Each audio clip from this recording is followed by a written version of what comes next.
Hello, everybody. It has been a minute. How are you doing? Okay, so I know you can't see anything but a spinning wheel right here, but you're going to have to trust me that there's a piece of glass on top of it. Can you see that lifting up?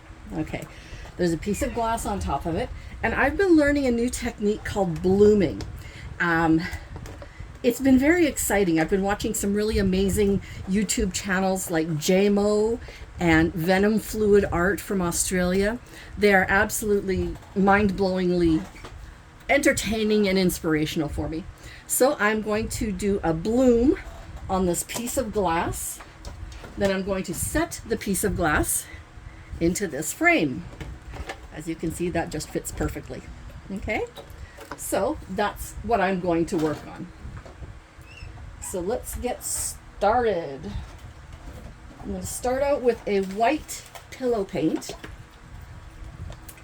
And this white pillow paint is done so that you can actually have the colored paint floating on top.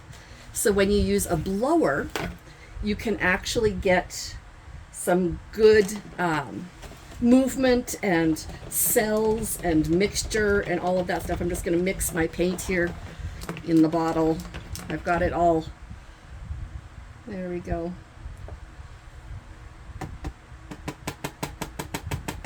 There. Okay, just gonna set that there for a minute.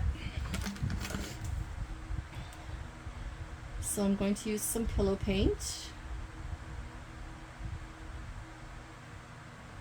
There. Okay. And that should be enough. Let me just add some more because I am not 100% confident on it. I'm still learning. So this isn't my first one. I didn't want to show all of you all of my failures, but I figured let's start at least with some of the beginning process. So as you can see, there are still bubbles and such in there. So I'm going to use my torch. I'm going to get rid of the bubbles. There we go. Here's a flick of something. All right. No more bubbles. All right. So the process with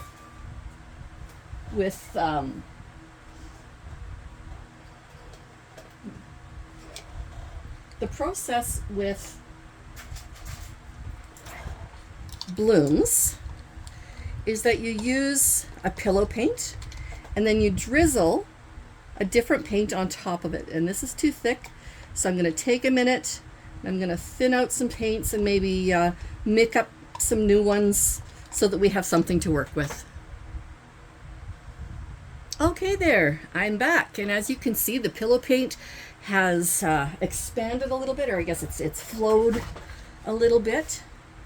And I put a little extra in the middle just so it's a little thicker.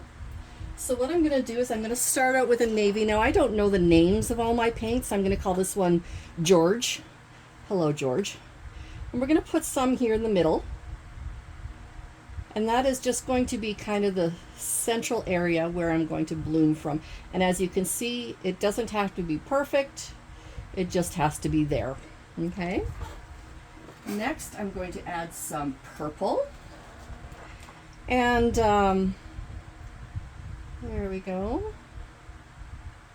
Nice. I love purple. It's my favorite color. I'm going to add a little bit of a peachy kind of color. Some would call it a skin tone, but that just depends on the tone of your skin. It's kind of close to my skin tone, but it's a peachy kind of color. Touch of gold on top of that. Right like that. Okay, and what makes the magic happen in all of this is what's called cell activator. And I haven't used a lot of cell activator yet on my videos. Actually, I'm not entirely sure I've used any. But what a cell activator does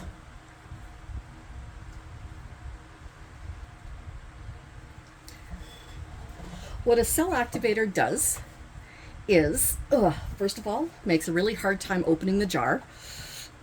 I can't. There we go. Okay. It gives a different flow rate, I guess, for other paints to follow. What this is going to do is it's essentially going to sink into the paint. And as you can see, I'm shaky, which is why I don't do fine art painting anymore. So it sinks into the paint. I don't know if you can sort of see that little bit of a halo going around the cell activator, but that's what allows it to go in there and spread and make these really pretty lacing and cells and all of that sort of thing. I have invested in, apparently I've invested in something that gets tangled in my drawer.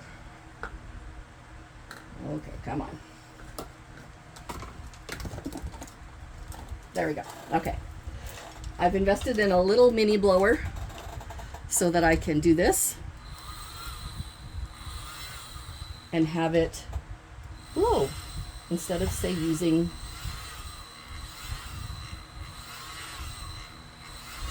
a straw. I don't seem to have enough breath to do that.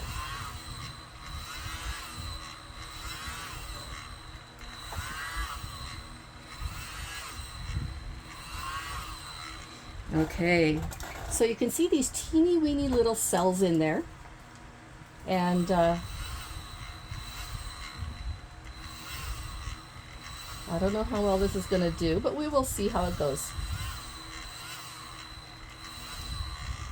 Okay, I don't know how much I have overblown, so it's going too much into the paint, or if it has just not got enough paint on it, like if I have too much, the word I'm looking for is pillow paint in there. So let's put on our gloves, because I like my rings and I don't want them to get all mooky.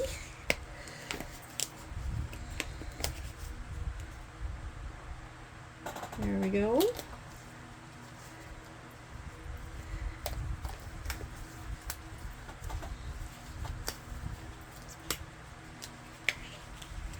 And I have my medical alert bracelet permanently on. There's no latch on it anymore, so it won't fall off on me, which is really nice. Medical alerts are super important for people who need them, so that they don't, see, I'm just going to slowly tip the whole box so I don't disrupt a whole lot of the cell action. There we go. And now I'm going to spin it. But medical alerts are super important, because if you need it, you need it.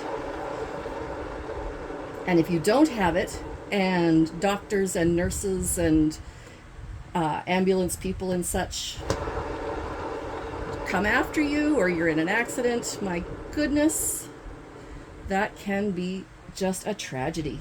Okay, as you can see, it's really come out a lot, except for on this corner. I don't know if that's a bubble. Okay. Okay, so let's do again. Another little spin.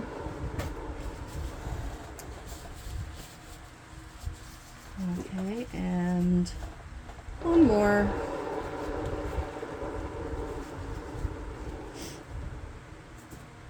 Okay, I'm going to tip it this way because, frankly, I think that the paint is not moving a whole lot anymore, which means it's good.